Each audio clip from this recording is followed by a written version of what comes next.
great service, in my opinion. I mean, anybody can be a server, but I think it takes a person that is like outgoing and bubbly and that extra money. It's nice. Some of our regulars give us like really good tips and some of them don't. But usually our regulars that love us, know us, they want to pay us for our time, and not for just for our time and our service, but how we interact with them. So that kind of does take away from an incentive to just being the best server you can be, even on bad days when you get a bad table. You know, somebody's really mean to you, and then you pick up that check from a different table and it's 100%. You know, it's $40 on a $40 tab, and it just makes your whole day. But not only that, for Anna's house, we have the lowest turnover for servers. I think everybody that's been there has been there for, I think our store has been there for 3 years. I think most of us have been there for at least the 3 years or 2 or 1. We don't have any turnover. We actually have girls fighting over for shifts. They're like, I want to work the weekends, will you trade me this shift? You know, we make really good money. So servers deserve to make their money through their tips. It's a service. It's truly based on hospitality and your attitude. And I feel we deserve to be paid how people have their experience at our establishment. So changing the minimum wage, it would affect us so drastically, where I think you would get people that would be willing to do that job, but you wouldn't get people like, you know, Tammy, I know you've said you worked there for, you know, however long. You don't get people like that, the mom and pop shops. You won't, a lot of restaurants would just fail. Corporate might be able to, we're a corporate run place, they're gonna be able to survive probably. They'll figure it out like they always do, but you're gonna have just servers that are deprived, don't eat, you know, don't go to the bathroom because there's not enough of us. And you have like 10 table sections and it just doesn't make any sense. So it's just overall a terrible idea. And yeah, I think that's it. But thanks, guys. Hello, my name is Bailey. And Bailey, if you could speak up, please. Yeah. My name is Bailey. I work at Anna's House in Okemos as well. I work with Brandy. I've been working there for a little over like a year and a half. I have been serving since I was 16, so that's 9 years I have been serving. I've been in the industry. I've worked in various restaurants, the ins and outs. I really think that we should preserve the standard tipping system that we've just always gone by. I think there's a reason why it works. I think there's a reason why it's worked for so long. It may sound good on paper. Yes, everyone should get a consistent wage, but what you don't understand until you're in the service industry is that there's no logical way to pay a flat, consistent rate of, you know, $12 an hour, $14 an hour to gauge serving work, because how would you pay the same for a Monday during off-peak hours versus a Sunday during rush hours? Like, I know me personally at Anna's House, Sundays afternoons are just absolutely so busy, so crazy. You would not be able to find employees that are willing to put up with that volume, to put up with, you know, the constant, the running, the physical, the strenuous. I mean, I wear a step counter and I literally walk 15 miles a day there. I work 10-hour shifts. I walk 15 miles a day. I'm back and forth, super busy. I'm okay with doing that because I have this incentive, this, at the end of the day, this gratifying, like, okay, look at all this money I made. Like, that hard work was worth it. Like, would I have been as motivated if I was just going to make the same amount, whether I brought this table their drinks pretty quick, but, you know, I mean, I'm getting paid the same either way. Like, obviously, you know, servers, we love what we do, and the good does outweigh the bad, but it makes it a lot easier when, like Brandy was highlighting, you know, you might have some bad tables. Another table we have a lot of customers we're really close to, they like that personal connection. It's a personal connection, you know. It's Christmas time, I tipped you an extra $20, go buy something for the kids. And I think it's a way of life for a lot of us who are, myself included, like a lot of us are college students. We live around MSU, like serving is where we make our livelihood, like that's where we get our money. For me, I only work weekends because I have children and I'm also full-time in college, so I work Saturday, Sunday at Anna's House in the mornings. That is one of the only things that works out for my schedule, but it's been amazing for my family. I've been able to make really good money. Fortunately, I'm very blessed to be in that position, but it is because of the tipping system that we have. And I think a lot of us, you know, with kids, a lot of us, you know, we like serving for that reason. I think a lot of restaurants don't understand, you know, fully like the effect that it would have on the morale of the servers. You know, we wouldn't be able to keep going. And not only do the servers get the tips, but a lot of restaurants I know do like a shared tip out at the end of the day. We're talking about bussers, we're talking about hosts, bartenders at some restaurants, you know, so that's other people who are getting, you know, sometimes $30, $40, $50 a day in shared tip out that comes out of the servers' tips. We pay that out of our sales. It's usually a percentage of sales. So it's not just the servers it's hurting. It's hurting almost everyone in the restaurant industry. It's overall, it's a terrible idea. It doesn't work in a realistic, practical application. What we will see is so many people losing their jobs, and the few people that do stick around and want to serve for an hourly rate, I don't think people are going to be happy with the service they're getting, and I also think there's just going to be too much work to be done for the few people that want to do it. It won't be realistic, and I just think overall it would just be a very negative effect on the economy and restaurants overall. My name's Courtney. Excuse me. I've been bartending, serving and bartending for 26 years. I worked all over Lansing, East Lansing. I've worked in Grand Rapids. Currently, I bartend at Michigan Distillery. It's in downtown Lansing, across from Lansing Brewing Company. It's fairly new. We've only been open for 5 years. We're very small, so I mean, especially, you know, since COVID, business has been down. So I mean, that right there cuts into everything. And you know, we have a 49 seat capacity. We don't have a lot of food, so if we're forced to raise the minimum wage or my pay above what it's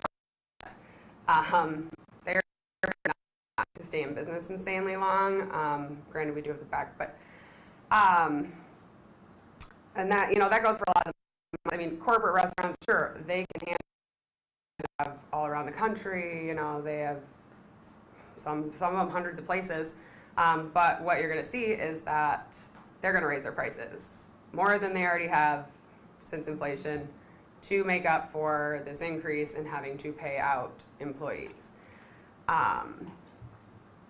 And the smaller ones, they aren't going to be able to do that. The smaller ones are going to find that you're just going to have less, like they were saying, you're going to have less servers. They're going to cut down on how many people are working. So we have 49 people, one or two of us work, one will work.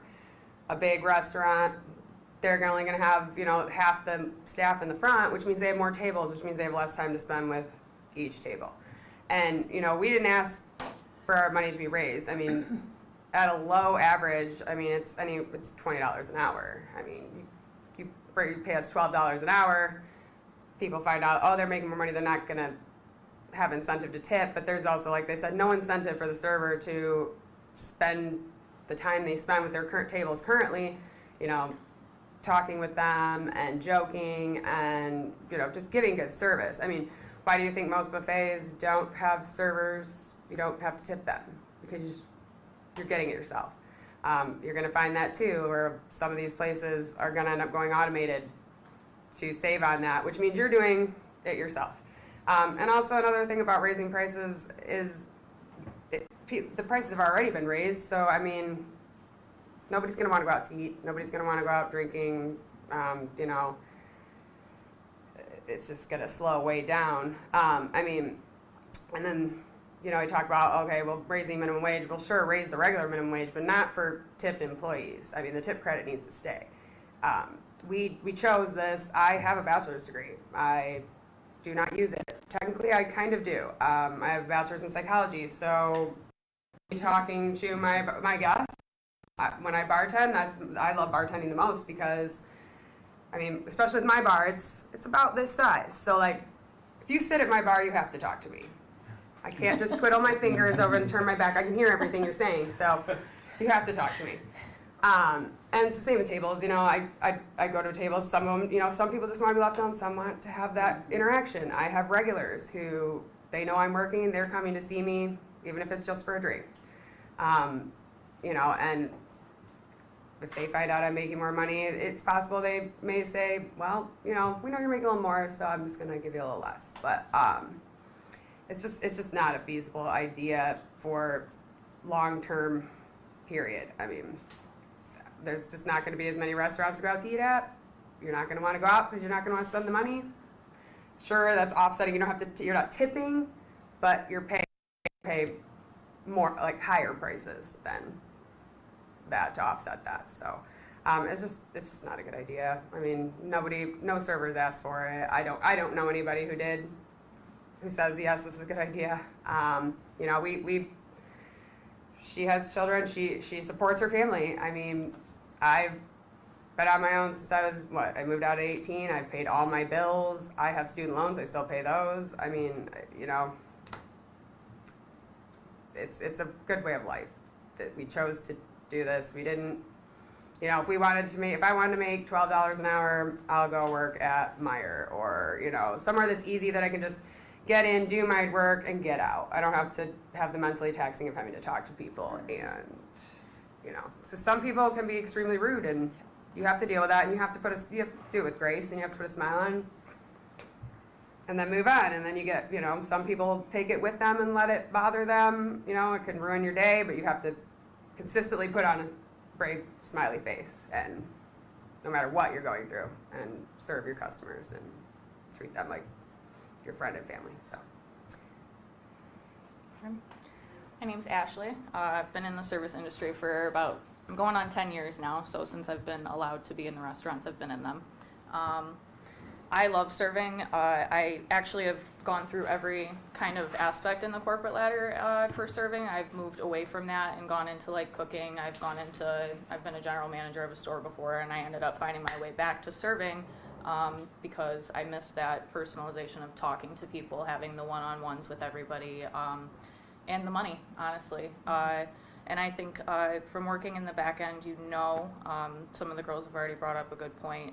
Labor-wise, a lot of places would not be able to afford to stay open if they keep the same amount of staff they have now paying all of the servers that minimum wage. They were saying a lot of those mom and pop shops, are barely survived what they went through in the pandemic. They hardly got through all of the increase in prices for every product that they have to buy, let alone trying to give, you know, cooks, bussers, all the other hostess, everything, increases in their wages to try and keep up with, you know, all the price increases. But if you add servers into the mix with that, you're going to come across problems with labor where these places can't afford to stay open. The reason that it works is because of the system that we have now. It's worked forever. A lot of the girls have already said it. None of the servers that I know have ever said, wow, I really don't want to do this, it's not worth the money. Oh, I don't get paid enough, they should be paying me more. Like, that's not a problem that you run across in our industry. A big part of tips, a lot of people say it actually stands for like to ensure prompt service. Like, the reason that we have that incentive to build these relationships with customers, get people back in the door, be so nice to people that sometimes are there just because they're having a terrible day and they need somebody to take it out on, or, you know, they don't have anybody to talk to. They come to us with that, and that tip and that, you know, source of income is the reason that we do it. It's the reason that we go in there and we talk to people, or we can handle some people being harsh or some people being cruel. Like, the good makes up for the bad, like one of the girls have already said. The good makes up for the bad with that. It's a good incentive to keep us in there. Like, there's certain days where it is really slow, and if you have servers on getting paid minimum wage, that place isn't going to be able to afford to keep their doors open having that. A lot of restaurants have talked about, if this goes through, that they're going to have to either shut down or they're going to turn it. So the way that I'm looking at it is that I feel if this goes through, it's going to almost kill the service industry as a whole for Michigan. It's going to affect a lot of jobs. It's going to affect a lot of businesses. And for the servers, it would be a pay cut.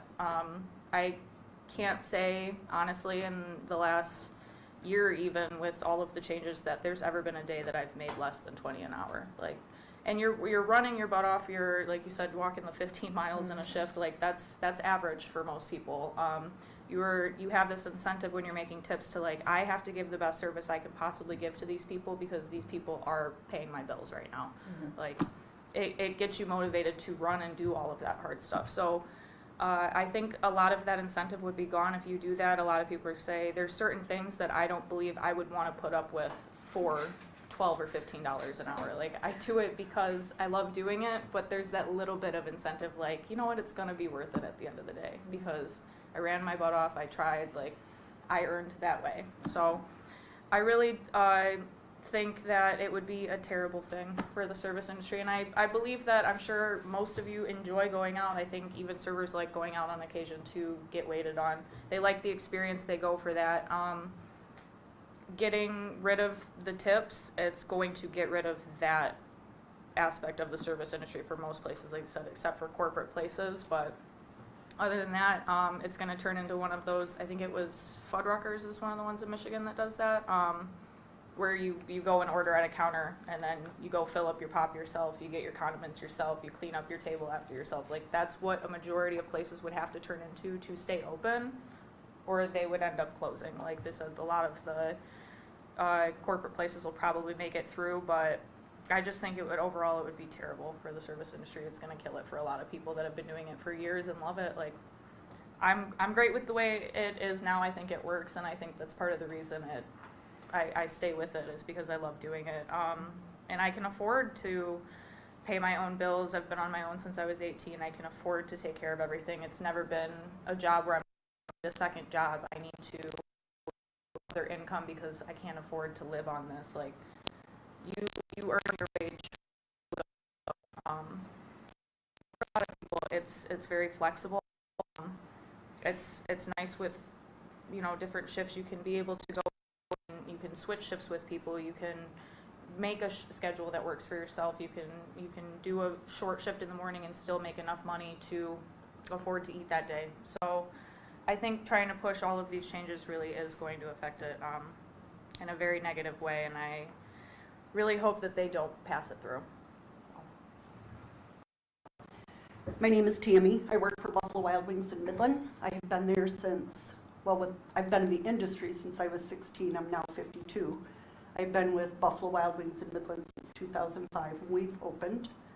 The girls touched on a couple of things. They kept pointing toward corporate as opposed to mom and pop, but it doesn't matter whether it's corporate or mom and pop. You are the face of whatever restaurant you work at.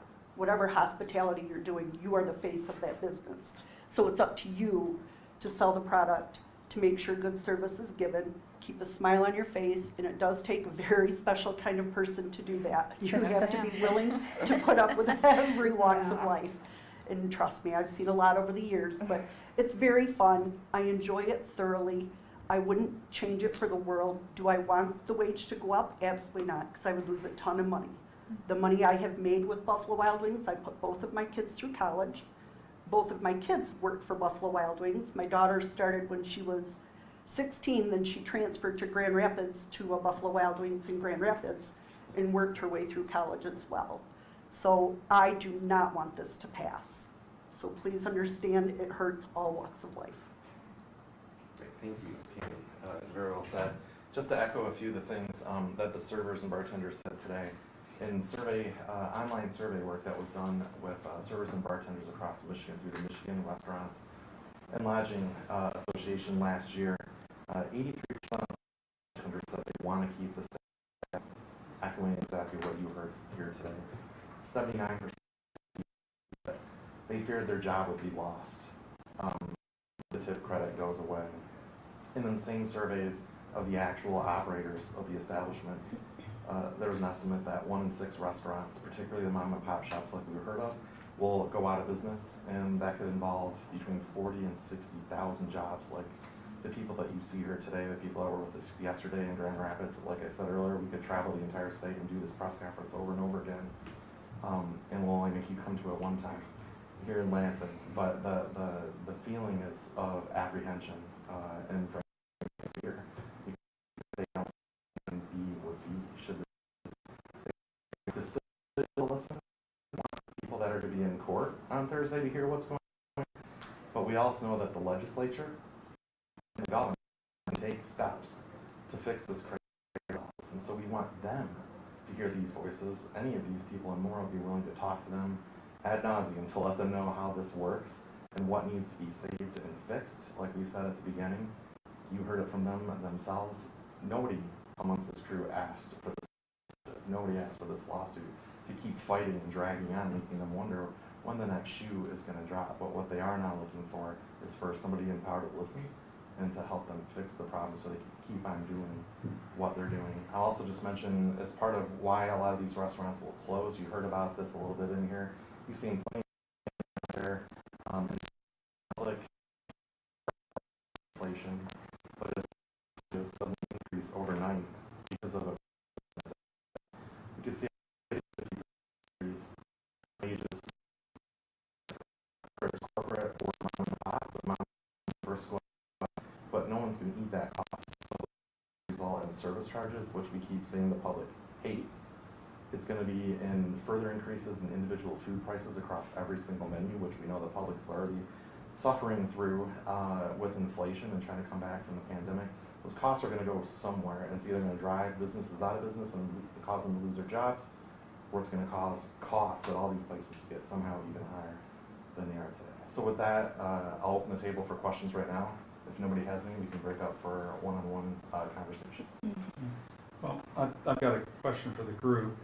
Have any of you talked with who would say, who have told you that if you get this increase, they're not going to tip anymore? Yes, I Yes. All We've of you heard, have. Yes. we've heard that, we've had them asking if it's in effect now, we're like, no, it's not.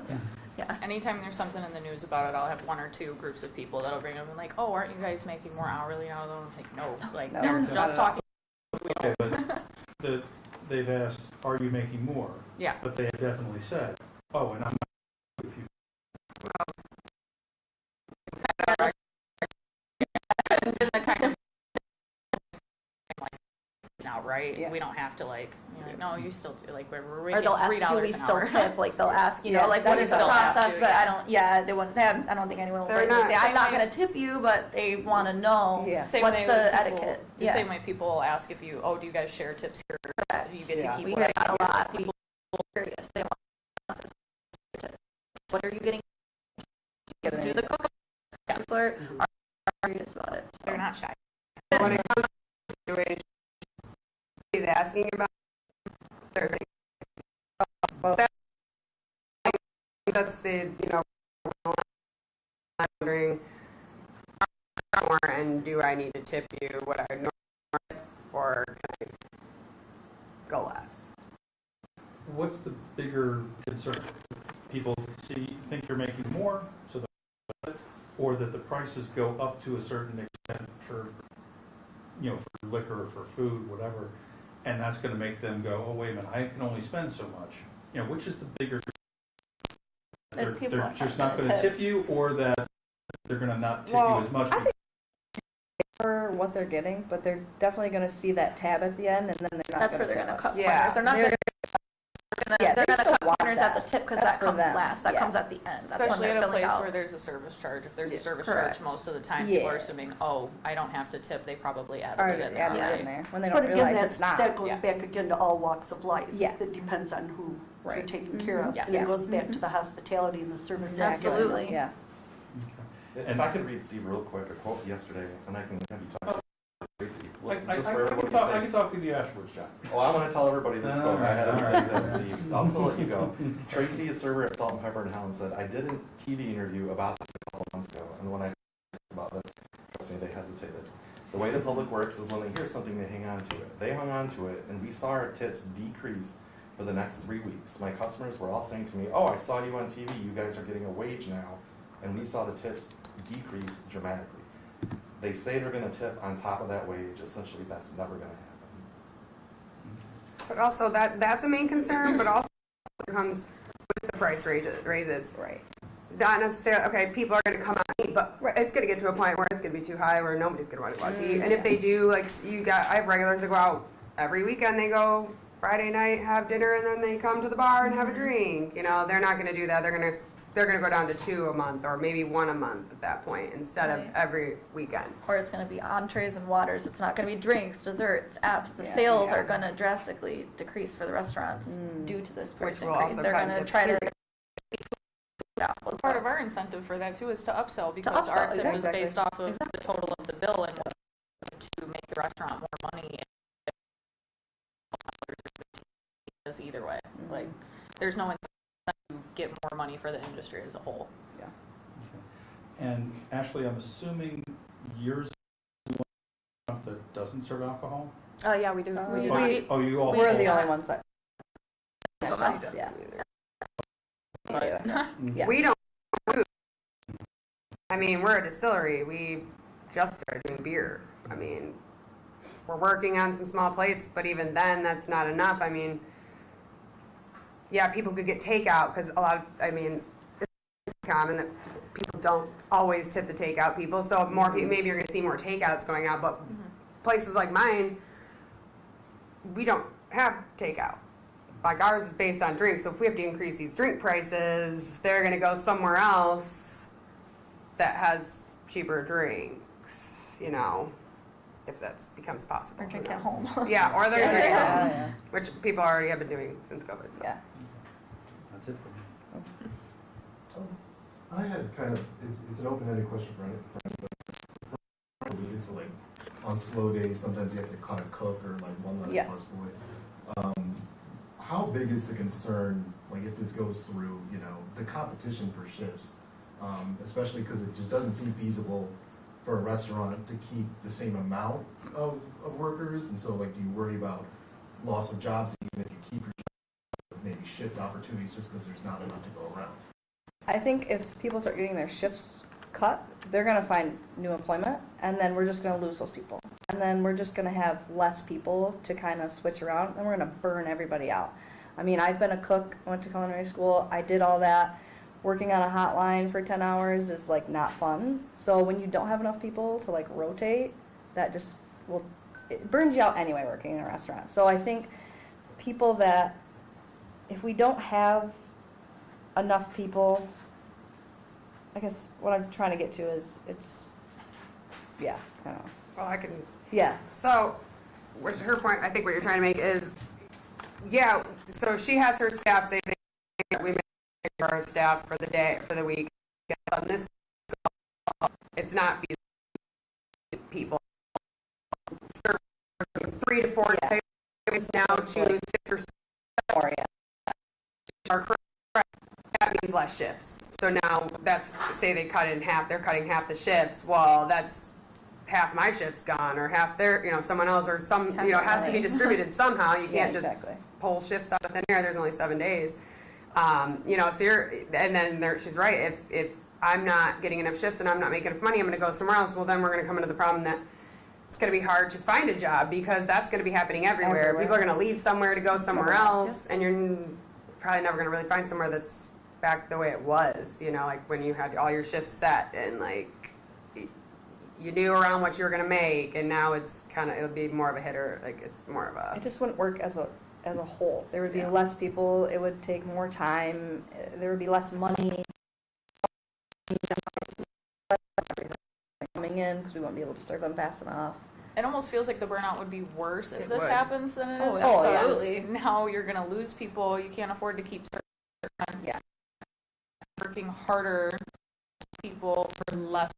So Yeah. now you've not taking a big pay cut, and it almost feels more like it's a lot more on your mental health. And Oh, yeah. I'm not sure where the article was that you had sent us the statistics from, but the Michigan Restaurant Lodging Association also brought up the same point. They said they did a study and it said Michigan would lose approximately 40,000 to 60,000 jobs if this happens, and 1 in 6 places would be forced to close. So like running numbers on this to see, and it's a majority of the people are saying the same thing. Like that's a huge amount of jobs in a state that'd be just as a state in general, not even just for the people working in the industry. It'd be Well, I mean, even during COVID, I don't know the exact number.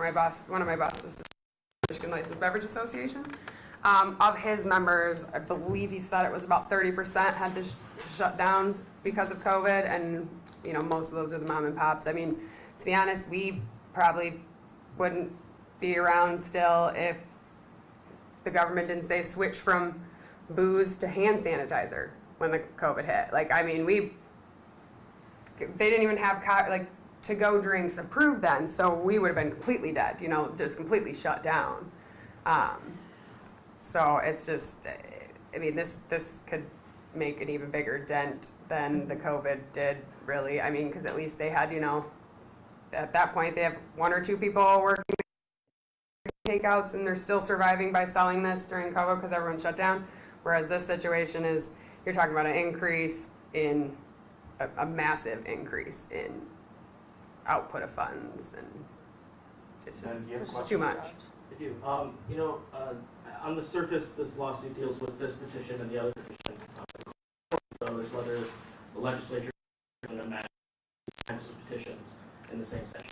If the court rules that they cannot, that they have to let this take place, but have a chance to amend it later on, will you guys continue to push and advocate for a petition? Should None of us are lawyers, so. well, you guys have a pretty good. I can't say I testimony have here. an exact knowledge of how the court systems work either, but, So I guess you're asking if it like did happen, would we still be in the position that we're in until it were to be able to be amended? Is that what That you're and asking? would you guys continue this? I mean, would you go before legislative committees like you guys have now? All to- that. Oh, Yeah, half that's of enough. yeah, I mean for everybody, not allowing for everybody's. it not to happen. Anything in my power to make sure that like we're heard.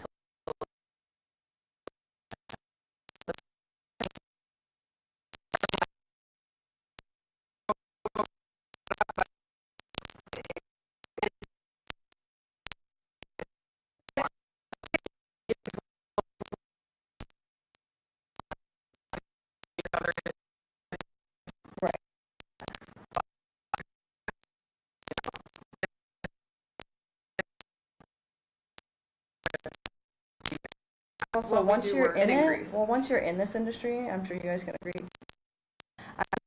I'm not going to up, but once you're in it, it takes those type of people. You're in it to be taken away. I think I would fight till I was however years old to figure it out because Said die on this. I will never have a 401k, you know what I mean? I'm going to work in a restaurant till I can't no more, and that's just how it's going to be, so. Beth, you have a question? Yeah, who's funding? It's its own independent 501c3, but certainly it's related to the industry as a whole, and supported by the industry operators as a whole. So like MRLA. They're involved, yeah. And then also, I know you said you guys are advocating for changes from the legislature and the governor. What kind of changes do you want to see, and do you think they'd be open to that, given the fact that this court case is about amendments that the legislature has made? And John, if you could, question standing over there where our mics are. Gladly. The simplest answer to that question, I'll wait until Steve is happy Good, with where I'm thank at. you.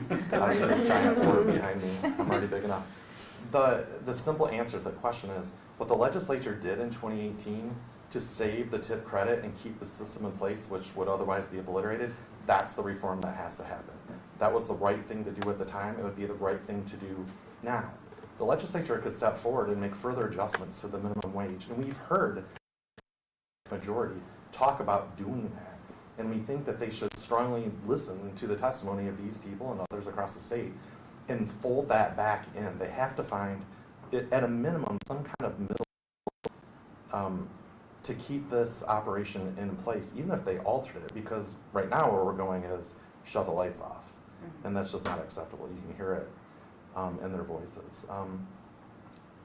We're concerned that the majority lost and got stuck in this 54 to 54 situation. The idea that the legislature may be unable to act for months, perhaps all the way until April when the general election for the specials take place, is worrisome. It's very worrisome because we don't know when the court would make a decision. They're certainly not going to make a decision Thursday, but they could make one anytime after the new year, more than likely, and we could have this gap in time of confusion, and we don't know what they would do. And considering everything you heard about an industry that's already trying to struggle its way back from the pandemic to get with combination of this system and then maybe some kind of like confusing, hard to handle in between period before we get the legislature to listen to us, it's incredibly concerning. And so we actually have hope. We were talking to legislators, so we're hoping they will see this amongst other issues when they get back after the new year and think, okay, We have 54 to 54 in the House, but there maybe are some issues we can find some common ground on because they are so urgent, and we would certainly hope they'd consider this as one of those. But would they do that with another petition pending right now? They have the ultimate power to set the law, and right now they're the people who could make the biggest change the fastest, and so we're looking to them. You know, the governor's been quoted in the past saying she understands that this kind of transition would be very difficult. I think she was quoted in pull that out if need be. We think the governor gets this.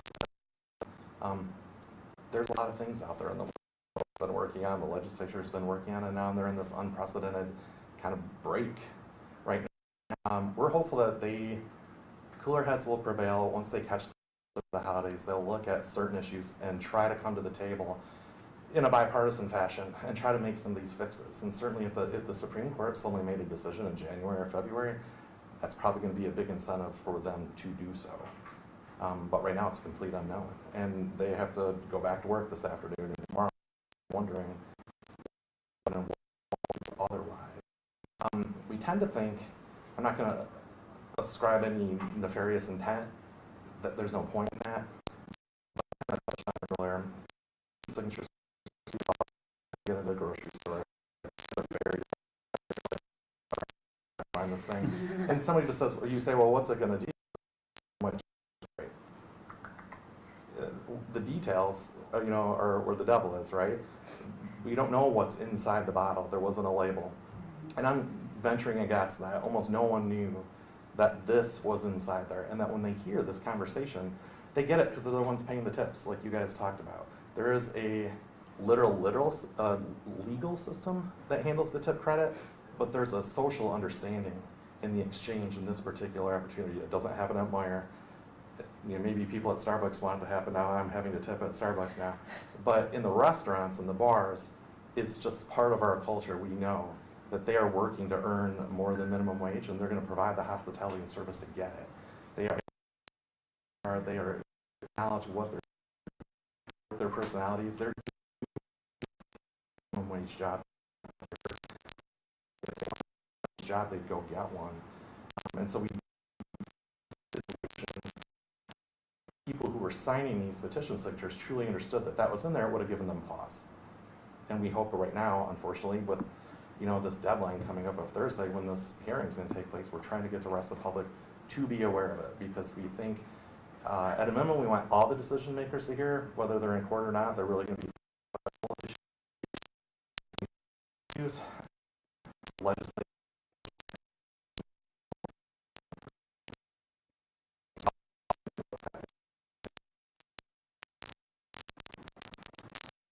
The Supreme Court will add to the policy, whatever hand down. We'd like to see the Supreme Court confirm the ruling of the court and keep this in place. We're not looking for chaos. We're not looking for artificial. We're looking for the legislature had the right to do what they did. Rule that they did have what they did. Interestingly, somebody brought up, maybe it was you, I can't remember, the 2018 ballot initiative. They didn't expect to be this far into the legal case, so they started over again. And they started what was supposed to be a 2022 ballot initiative. They got caught up in the summer of petition fraud, held back, turned in their signatures later. Now they're trying to be on 24. They made a huge mistake in their ballot language for 2024, which almost entirely exempts businesses from actually doing a raise in the minimum wage. About unfair wages mouth as well. The legislature can fix that. The irony is dumbfounding that they're essentially suggesting adopt and amend for their mistake, but they don't want to adopt the first time around. Another interesting side point I'll bring up is that we'll be watching and paying attention to what happens on Thursday. It's interesting to know that since we've been asked about it, for the 2022 ballot initiative that's turning into 24, there was a campaign finance violation complaint at the Secretary of State's office several months ago against one for how they for funding from the national out-of-state organizations to the Michigan organization. I can provide that letter for you, but those letters say from the Secretary of State's office that all those funding mechanisms were state law, and that's been referred to the Attorney General for investigation.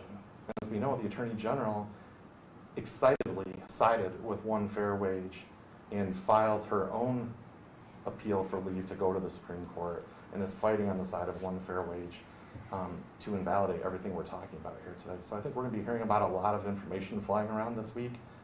We just don't want to especially lose the voices of the servers. So with that, I think right now, super happy you guys were able to come over here today. Thank you all for your time. We know you've got to get back to work and do your lives.